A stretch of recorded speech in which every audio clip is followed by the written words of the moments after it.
Hello, and welcome to the very first episode of Silver Linings. Uh, this is a Valorant podcast that's dedicated to the Southeast Asian esports scene of Valorant, and it's all talked about by me, a hardstuck silver.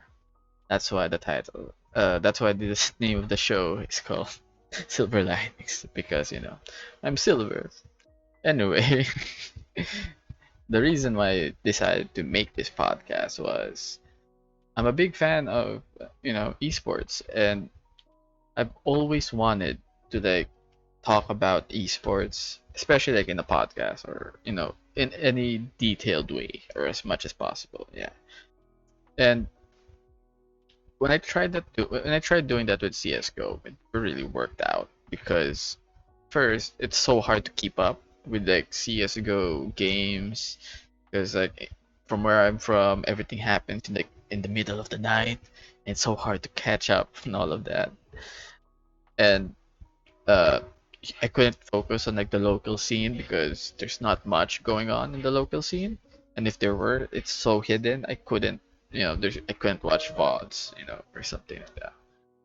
And when Valorant came out, I was super fascinated with the growth of the esports scene uh, here locally because I was surprised so much people immediately jumped on board when uh, Riot was promoting uh, Valorant as an esport, and there were teams that immediately jumped on board, especially locally, which was super rare.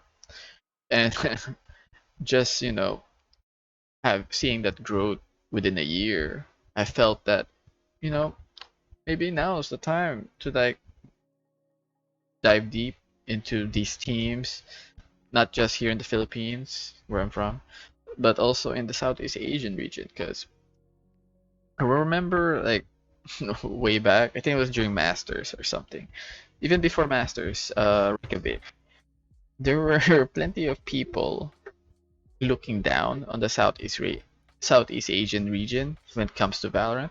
They were the lowest, here, top tier is Korea, EU, and then the very bottom is Southeast Asia. And I always I never felt that. Valorant is still new, that's why everything's still being adaptable and such. And since everything's region locked, it's so hard to find like a good way to compare it. But when you look at the Southeast Asian region, you see there's so much countries all in one region, and that in itself is super super interesting to watch and know about because we have Indonesia, Vietnam, Taiwan, Hong Kong, Singapore, Malaysia, the Philippines. Am I forgetting Vietnam? Seven, you know, seven. Thailand. I guess that's eight. I'm not sure if I counted it properly, but yeah, there's so much countries involved in the Valorant, Southeast Asian scene that you know it's too early to dismiss on that region sucks.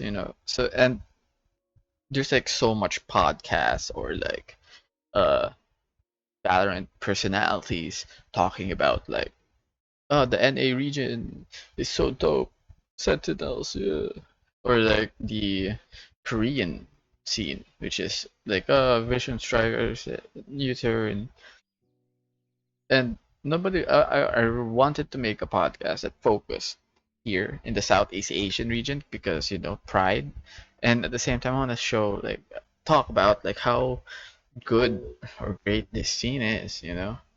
And what better way to talk about how great Valorant esports in the Southeast Asian region is other than than talk about the upcoming Valorant challengers of the Southeast Asian region for those new to the Valorant esports scene. So basically Riot made a tournament circuit for the year. Uh It's divided into like 3 stages, and each has like sub stages as well, if I'm not mistaken. So there's a challenger, which is basically where uh, teams in each country or region compete to qualify for like a bigger event, for like the next event. And there's chat that, and like the best team from like that challenger phase, like the first I think it's first place or second, the top 2 teams, I guess, or top 3, depending on the region.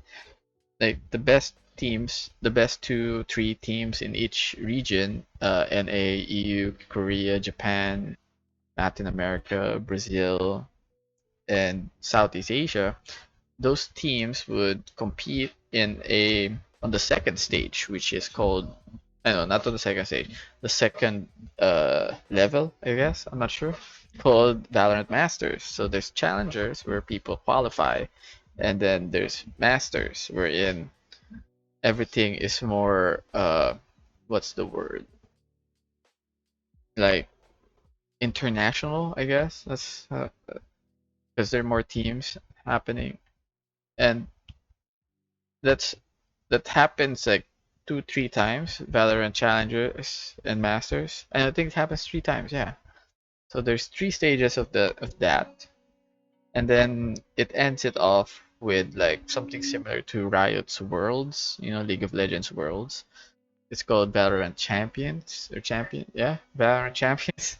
Forgot, or something like that. And basically, that's where like the best teams are gonna compete.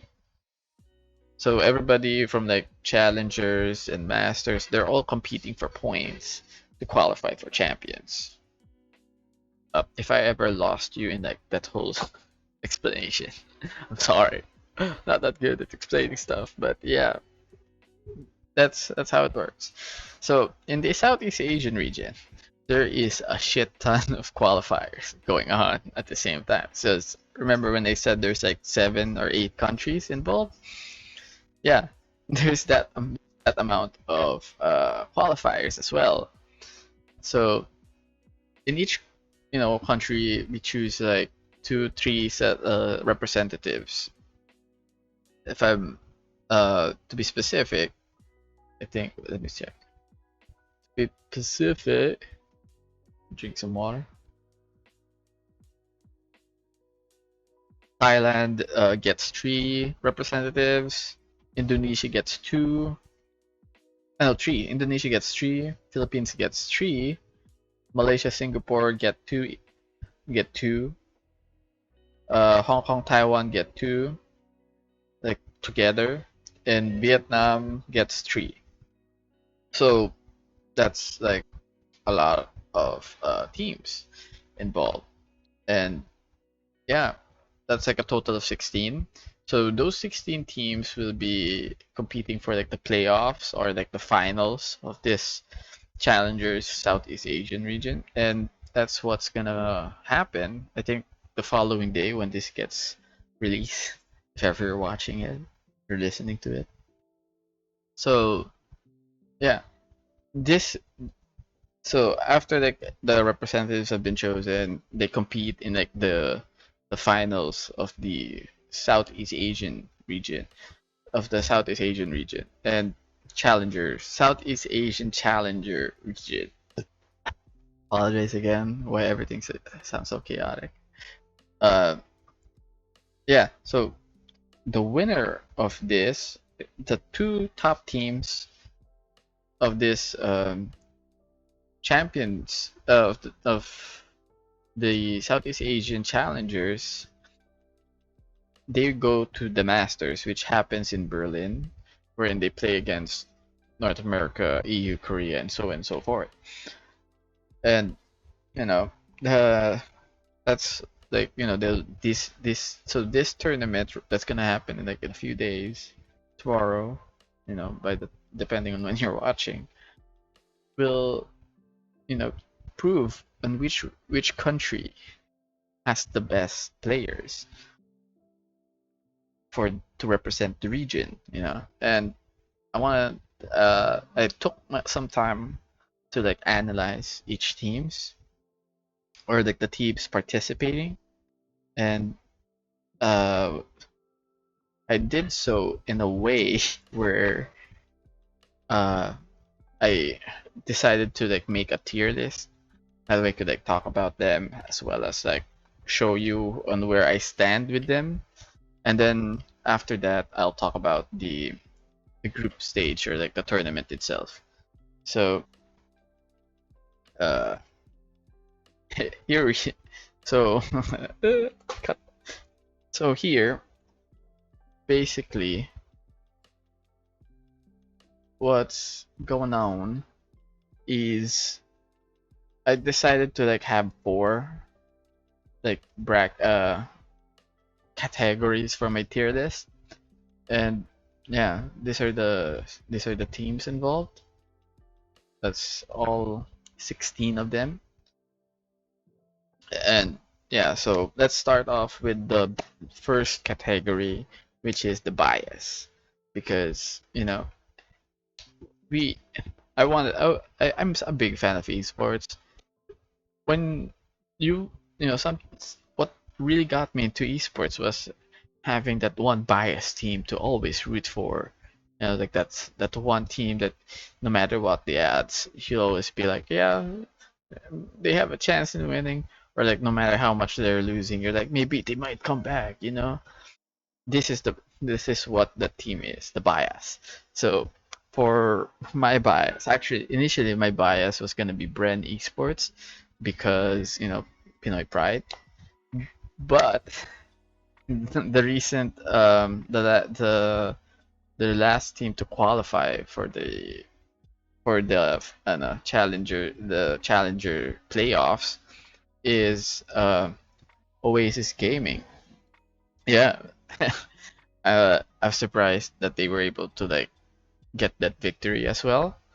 And first of all, I'm like a big fan of the org. Like I saw how they started like super grassroots. They formed this team. They changed a lot. They made a lot of roster change, which is something admirable, because if you really want to have if you have an org and you want to make a winning team, roster changes is really important. But yeah, this org developed, really raised a good team, and there's like good people behind it. So I really like their growth. Uh, they were actually like always the underdog in almost every tournament. Like they never it was just like the recent tournament wherein they finally like got their win, and I was like so amazed about it. They even like 13-0 a top team in the Philippines, which is super rare. And yeah, really big props to Oasis. For this tournament, I'm gonna always be rooting for them, no matter how what they plays, how they play. I believe that they're a good team, because personally they aren't the best. Like most of their players are very what's the word, seasonal, or like it it or moody, I guess. It like depends on the vibe if they can perform or not. Because if they're not having a good game, they will not have a good game. And when they manage to build momentum in like what they're in their games, they really build that momentum. Like once they start feeling their shots, they dominate, you know. And I hope they get that feeling for the Challengers playoffs. Uh, next, I wanna go to the other side of the I want to go to the other side of the list, which is the end of journey. The end of journey is basically who I feel would get eliminated immediately. Like for me, they have impact. All of these teams, they're fucking insane. They're the best of their countries, but this is a tournament. Not everyone are winners. There will be losers, and the there's just teams who feel lose. And since I went with the bias, that's Philippines, I should also go with someone from the Philippines. And one team that I feel that is gonna be Galaxy Razors. Uh, they have good set of players, but their strats are very inconsistent. Like they have so many games or rounds where they could have won, but they get unlucky, and that unlucky part happens way too often. But yeah, I'll explain why also I don't think that they'll win when I go to the talking about the group stages. But yeah, first one on my list and the end of journey is Galaxy Racers. Next one on my list would be one of the last teams to qualify, and that is the five A's. I believe this is for Hong Kong, Taiwan, if I'm not mistaken. They they're they they did a clean sweep on their qualifiers. Yeah, they're Hong Kong, Taiwan. They did a clean sweep on their qualifiers, or they did well, like super well, like qualified immediately.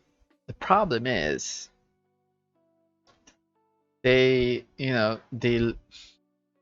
they lack experience for me. Like this team is super new, and uh there's so much, like it's so hard to have expectations for them.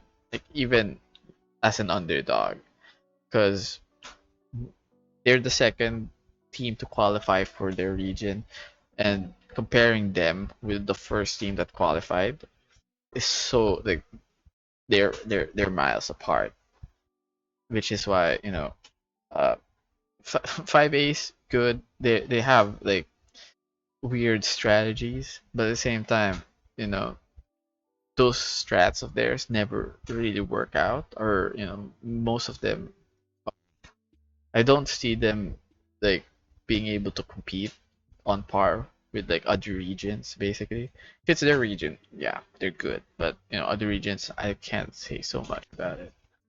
So yeah, next next team. Uh, Again, all of these teams fucking great, but I have to choose the losers. Next one would be uh I would say Uwu. I mean, they defeated they did a lot of upsets, you know, but the problem is they were like, if you were to watch their games, most of the time they just got lucky. And or no offense, they what they did is good, but they had good timings basically. And uh I feel like they might underperform here. They do, but I feel like you know they were able to upset Paper Rex in their qualifiers, but that was Paper X testing the waters with some with new strats, and I feel like that was timing on them. Though Uwu have insane players, just don't see them, winning, reaching far, basically. Uh, this is getting painful. Next hit up is CBT, another team from the Hong Kong, Taiwan. They they play fucking insane, like crazy. They defeated five aces, and like in the most chaotic way possible.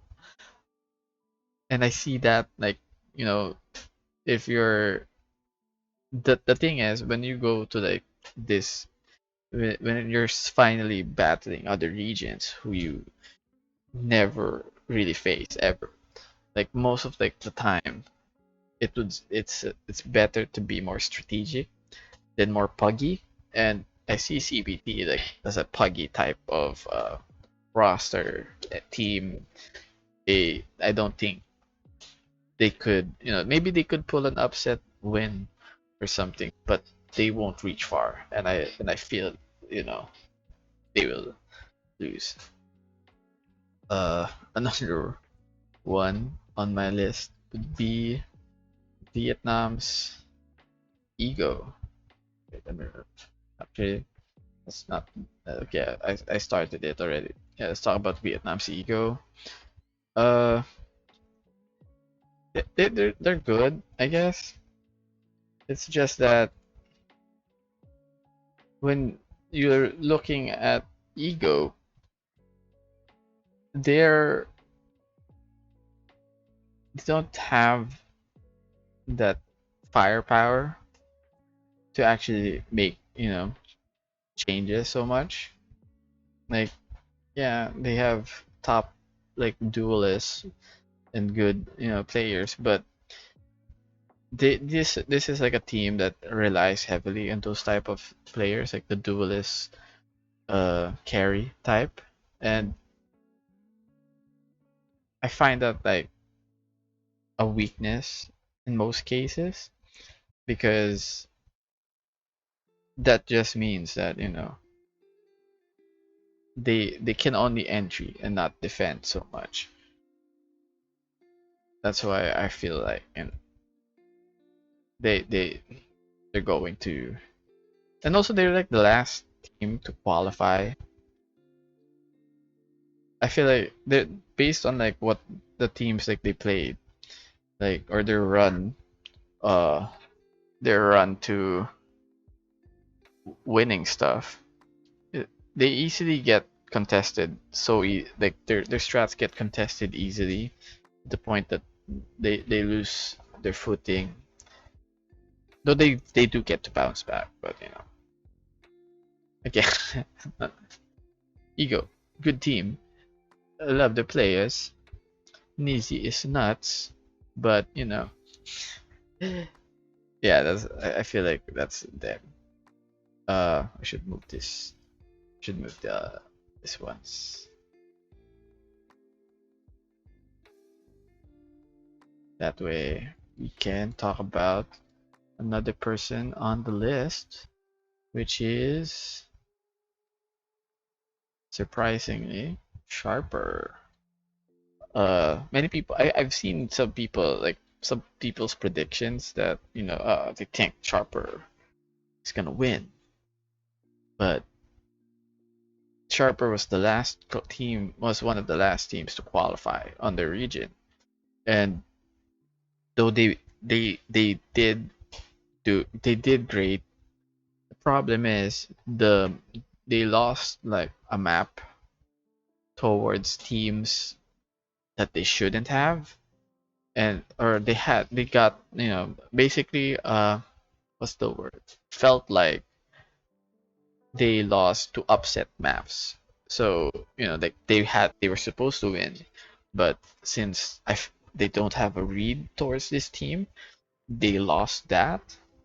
So basically, if they're and since they're one of the last teams to qualify, that means they're underprepared when it comes to like strategizing, and that just proves that they could easily get taken off guard. And so yeah, that's why I've chosen Sharper as actually my last. Yeah, finally my last of the end of journey bracket. The teams who I think will lose. Uh, Next, let's go with let's just, since we already talked about the painful part, let's talk about the ones who I think would be easy claps. Like they immediately qualify to the playoffs. No worries. Or teams who I'm fully confident would qualify. And the first one is Extent.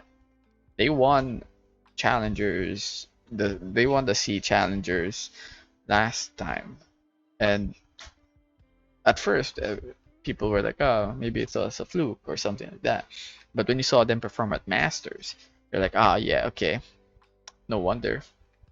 But they recently had like a player, one of their players, or like it was actually their main duelist, had like a wrist injury, so he had to be benched for a while, and the person that replaced him was their coach. And at first, it looked okay. The coach playing the role of the one who got injured. But the problem was the coach wasn't that good. No offense to the coach. Uh, so they were losing. They lost the game. They lost the match actually, and they switched it up. Which was so nice to see because mid tournament they switch up their lineup. They were like, okay, I think his name is Zeus. Zeus, you we know you're supposed to be the duelist, but let's switch you to Sentinel. And then this guy who has sick aim, Sushi Boys, you're gonna be our duelist now. Go use your jet knives on everyone. And it worked out. Like it with the new line with the I feel like the new formed lineup of X10 has a lot of potential. Like they were able to uh make do with what they have. I still feel like, with Patipan, if Patipan were to return after Masters, things would be even better for them. But even as is, it's already Gucci. So yeah, I still feel like X10 dominating. They're insane. They're cracked. Next team on my easy clap would be a bias, a former bias, which is Brand Esports. Uh, Bren is one of the lucky teams here in the Philippines to do international events. And since most of the players in Bren are experienced pros from, CS:GO and other games, uh, that experience will help them in this type of tournament. So they always, and they're one of those teams that keeps getting better in time. And I feel like, yeah, I feel like they have like the players for it. They have Jesse Bash, good IGL, I think. Um, Dubstep, Opper, which is something every team should have. A duelist Opper, or like, someone really going for that first kills, as well as hold has as well as, scare off potential entries, which an Opper does. And they have Borkum, who, when situations call for it, he clutches, and he does it so well. So easy clap for Bren. That's what I say. Yeah, I believe Bren can do it. Uh, and last team on my list for easy clap is gonna be a surprise for most because they're someone not much would expect, and that would be Big Bam. They used to be called like Steal Your Glory, but yeah, Big Bam. I watch their games. They are next level, you know? They are very very well coordinated. They have their IGL. He was a former CS:GO. He mains Sova, and he uses that Sova so well. Almost every arrow that he does picks up someone, and he plays with that information. This guy is so good at reading his opponents. Like he knows, they're gonna flank you. This guy looks like he has wall hacks basically. And not only like that would be great if you're in and being having that type of mind as a in-game leader really is good. Like if you have a duelist that you could work with. So basically, this guy has a team that follows his commands, and they execute things in perfect. ways. They have good retakes. They have good attacks. This there's seriously, they are, I feel like many people would count them off because they haven't made like huge impact yet, but they are, one of the teams to look out for, and that's something that I believe. uh Next up would be the wild cards. These are basically, so since you see all the teams remaining, basically you know what they are all in the wild cards. So basically, the wild cards are teams who, you know, are wild. They're for me, they could be the dark horses, wherein they could reach far, even win the tournament, but at the same time, they have the tendency to lose their footing and like be one of the people to drop early in the tournament. So like they're like the super volatile type teams. I mean, end of journey, like I've said, many of the teams there like might come unprepared or might, uh, perform bad. But this is something that's like that this wild cards are basically the 50-50 for me. And let's talk about the first one, which is Full Sense. They kind of like made some mistakes, but during their first qualifiers, they did some mistakes. I think they were against Xted. Watching that game was so sad because you see how uh Xten was already having a hard time, and yet Full Sense couldn't like use that to their advantage, and that's why I feel like Full Sense lost that first qualifiers. But their second qualifier without Xten, they performed insane. Like, it's hard to explain, but you see how they switched up their stuff immediately. They used to be super aggressive, to be honest, and then they immediately became super. They immediately built this strong defense in like a short amount of time, and I feel like that's something to watch out for. They could be a potential dark horse, but at the same time, they could easily like do wrong reads and lose everything. But yeah, another wild card is Onyx. Onyx G. I'm not sure which if there's a G in the ending or not. But yeah, Onyx G. They they're a team that I would initially put in the end of journey, but they are also a team that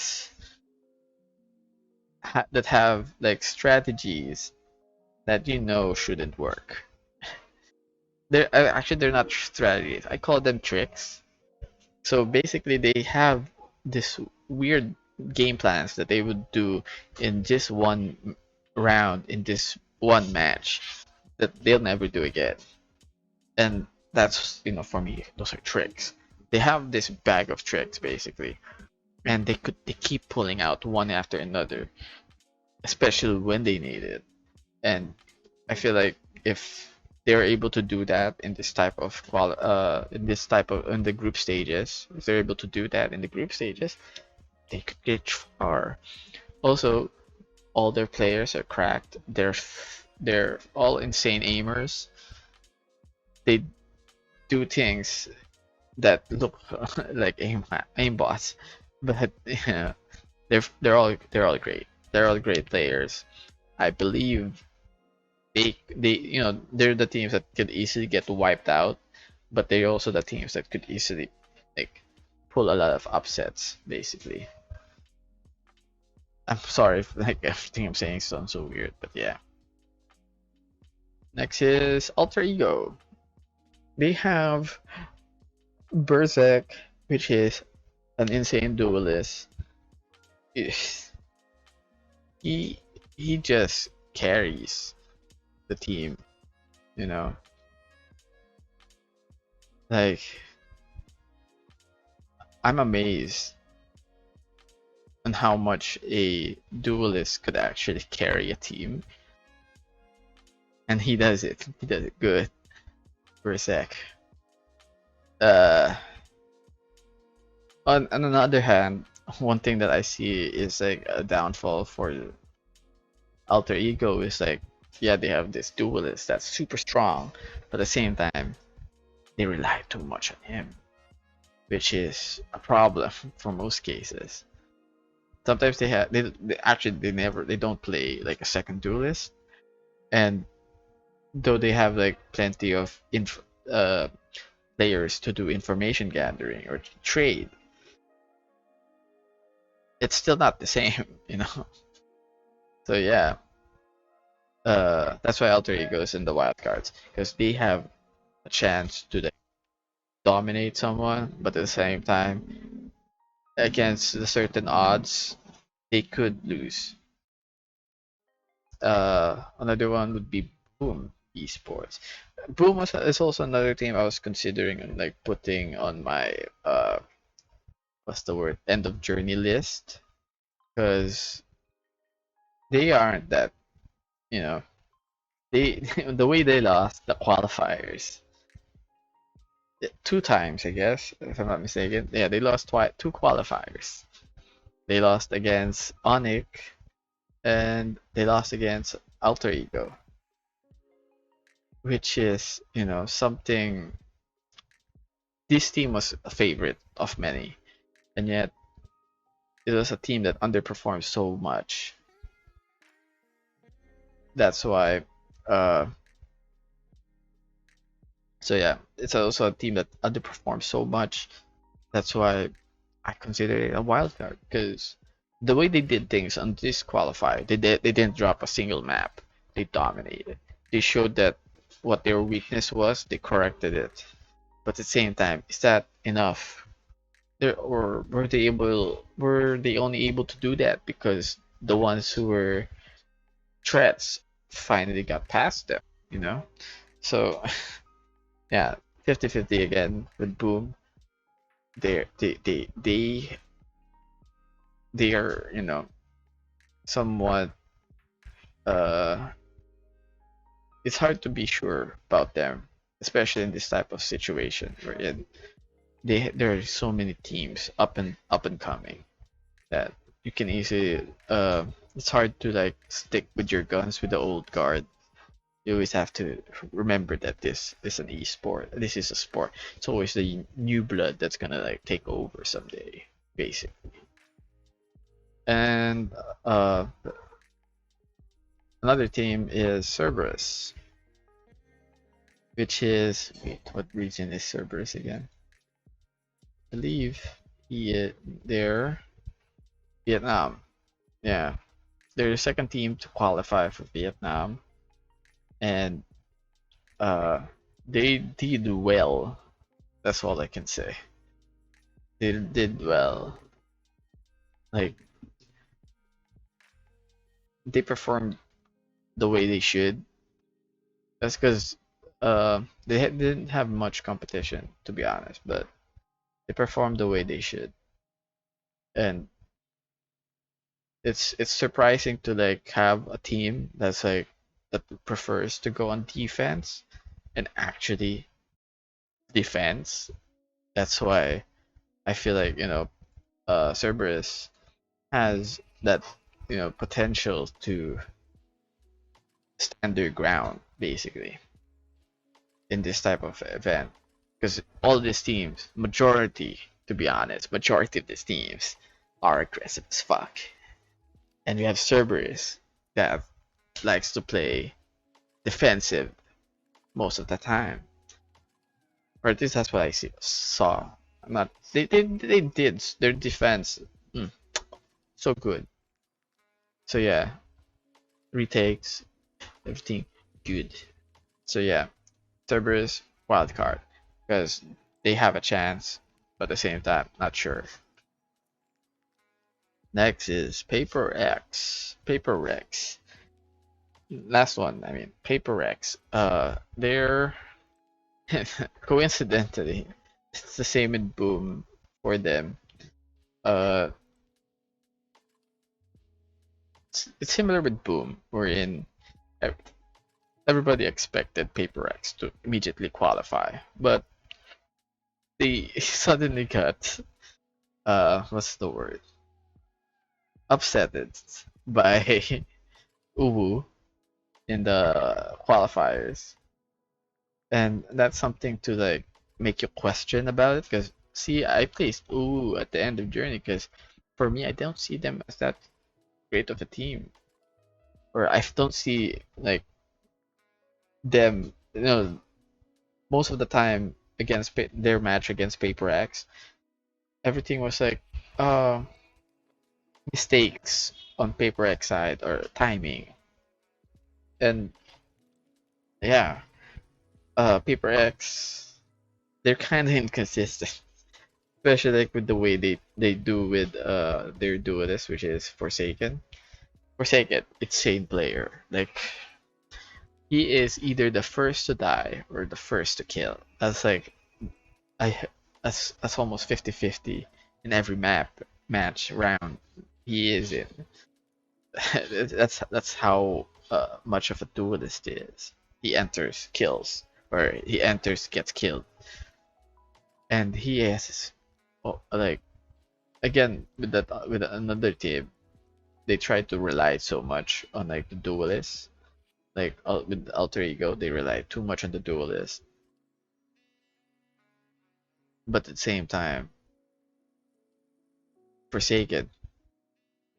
The problem with why the reason why I played Paper X at the wild cards was because during the first qualifier in Malaysia Singapore, they were trying to experiment with their lineups. They were trying to give Forsaken like an initiator role, and they were like having Devi be the duelist, and it didn't. To be honest, it doesn't seem like that worked out because you always have Forsaken being in spots wherein he could have done something, but he can't because he doesn't have the right tools, mainly the jet dash or the clouds of jet. But anyway, basically that's why wildcard Paper X. They're good. I love them. I love Paper X is also was supposed to be another bias, but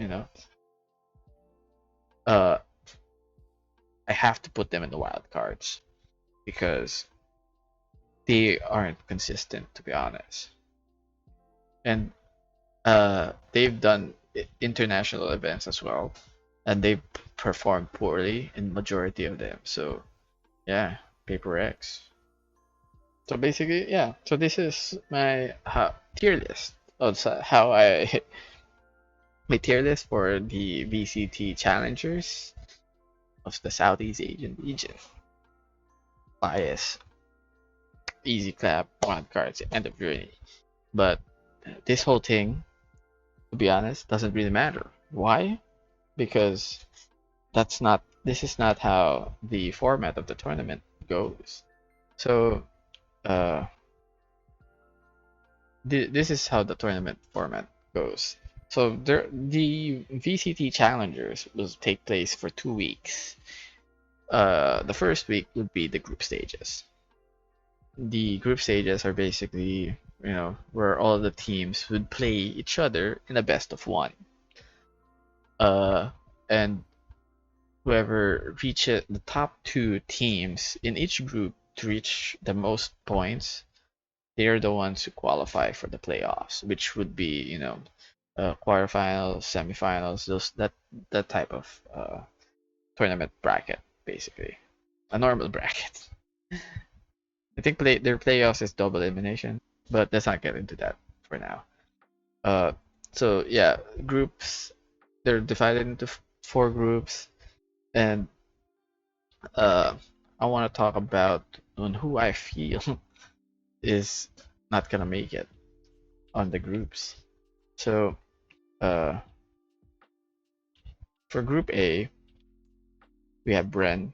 So basically, the way to immediately qualify for playoffs is if you get 3-0 or 2-1 without having any map that's close to a tie. So yeah, so basically that's the amount of points you need to qualify. So here in Group 1, we have Brand Esports, CBT, Ego, and Sharper. And remember when I said like Ego and Sharper might lose? And that's because of this group. They have Bren, who, I feel like will trio a team, if not 2-0, 2-1 in an advantage. So yeah, I'm okay, I must make it bigger. So yeah, Bren Bren Esports, I feel like it's gonna win. The CBT, their play style is something I'm not very fond of. Actually, it's not nice to watch for me. But if they made it work, they make it work. So, but for me, I don't think they could make it. And as well as Ego, I don't think they could make it. Sharper, yeah, let's say, because no choice. But yeah, that's how I see the standings would be. Like maybe Bread would get like 3-0. This one would get the 2-1, and 1-2, and 0-3, something like that. That's like my predictions, I guess. And it's kind of hard. It's harsh, but remember, this is me, a hard stuck silver, talking about esports.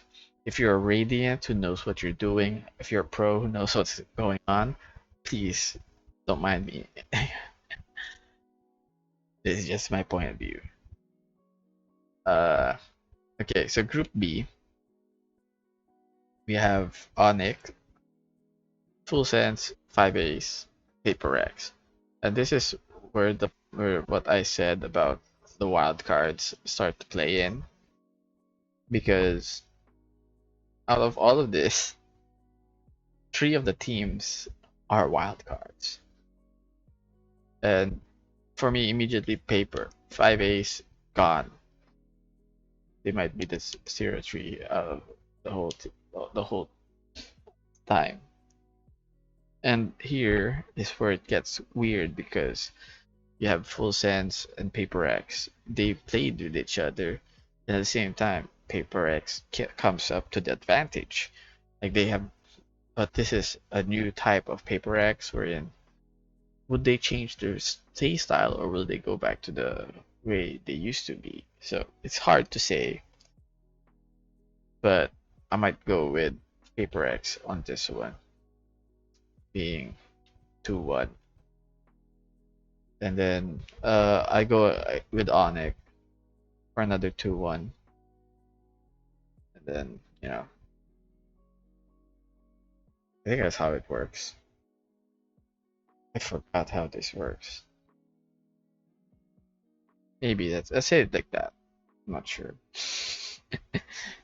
Forgot how those brackets work. Let's just say it's like that. Uh, so yeah. Wait. Da, da, da. Uh, I accidentally circled it. Sorry. Let's just.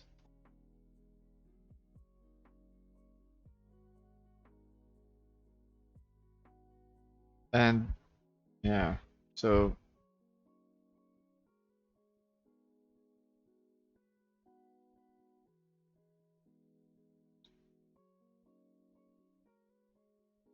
okay, now I don't know. I don't know if these points are accurate, by the way.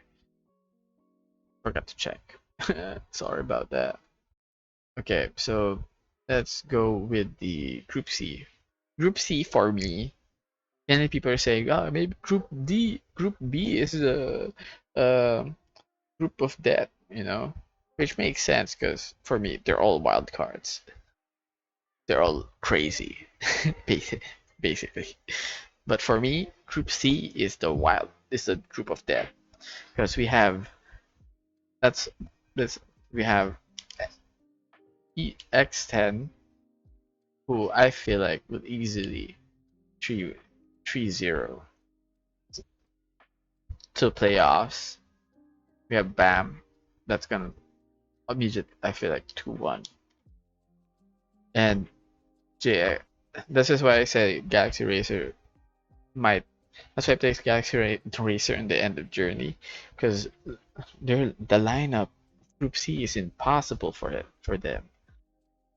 And they're up against Boom, which though they have their ups and downs, it, it's still not enough for a normal team to be able to overcome. So yeah, I think it's supposed to be two. This is supposed to be 1-2. Oh well, I'm not sure how things work. And for Group D, it's one reason why I'm happy. Oasis Gaming is at Group D is because this is the group we're in. They have a chance to be the underdog. You know, I'm immediately giving them. Oh, where's my pen? I'm immediately giving them 2-1 because they're battling against teams in my wild card, so they have that upset potential, especially against Uwu. I don't think Uwu can do it. They might underperform. Let's make it 1-2 because that's how it's supposed to be, I guess. Uh,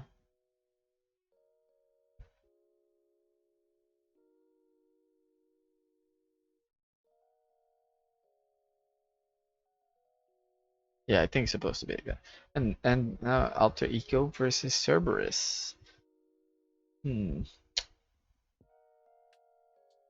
I want to say Alter Ego because in terms of like if we're gonna go with rankings, Alter Ego is kind of placed higher than Cerberus,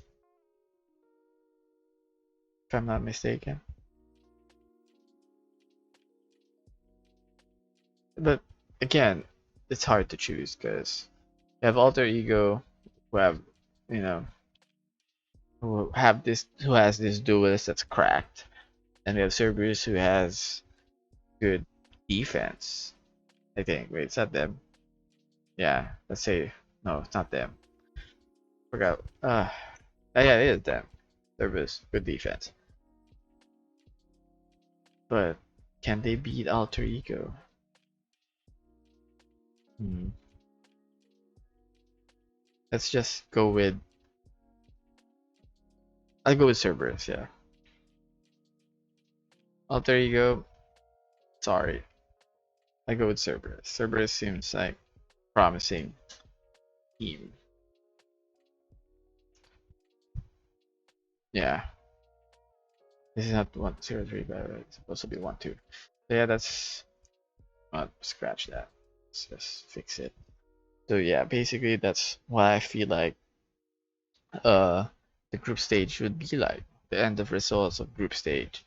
We have Bren 3 we have Bren X10, Sharper, Big Bam, Onyx, Paper X, Cerberus, and Oasis.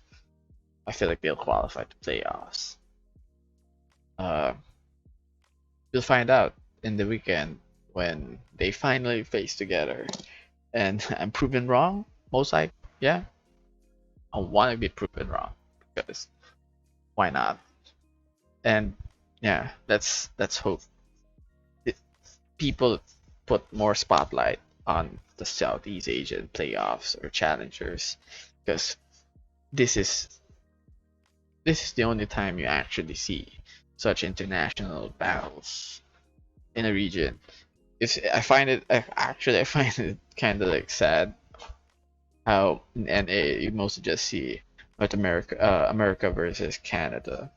You know, EU has like a shit ton of other nations, and yet many people appreciate EU more. Why can't they do the same with Southeast Asia?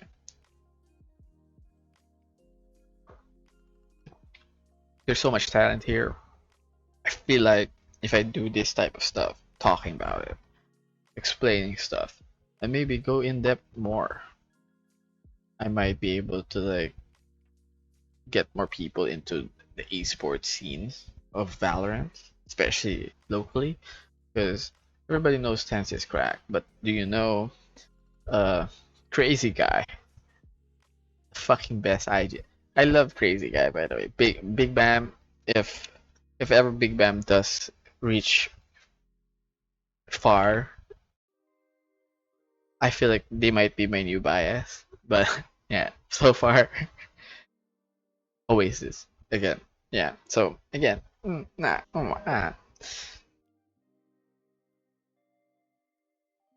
If you are listening to this podcast on Spotify, there's a video on YouTube.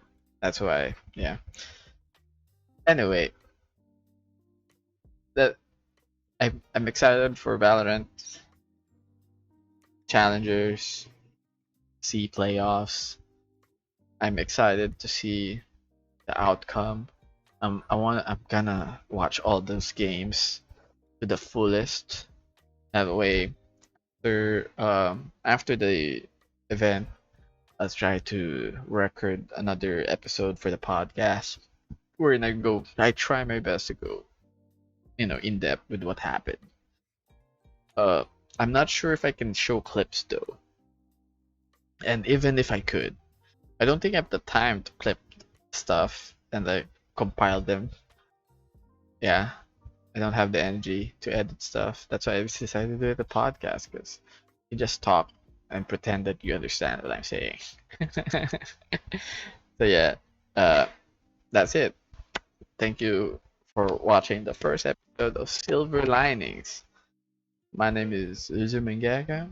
Go check me out at Loser Mangaka GG. There underscore GG because I'm actually a comic artist, and if you just go to at Loser Mangaka, you'll see my art. But this whole thing I'm doing is about gaming, about esports. That's why go check out the underscore GG of Loser Mangaka. Uh, yeah. Har- Again, I'm a hardstock silver. That's no joke. I'm legit hardstock silver for since the game released. Uh, if if you have comments, please do hit me up. I'm open to. I feel like I'm open to listening to them. Hopefully, don't try to be so mean though. I can't. I'm not the best in analysis of like this type of stuff. That's why I call this show Silver Linings because I really want to focus the part that I'm silver. Because you know we have those immortal minds. We have plat chat, but how about silver linings? That's that's where it's at. Enough of like high end. We into like dumb people talking about smart, pretending to be smart. Again, thank you again so much. That's the first episode. I hope if you're watching this on YouTube, please subscribe. Go support the channel. I wanna make this thing into like as regular as I can. So every support helps. Go check out the podcast on Spotify. Go give that a follow if you like if you like it, I guess. And yeah, thank you so much. Sorry if like everything looks weird or sounds weird, or if I have like if I stutter a lot, you know, lose points. Uh, yeah, that's how it is. Anyway, thank you and goodbye.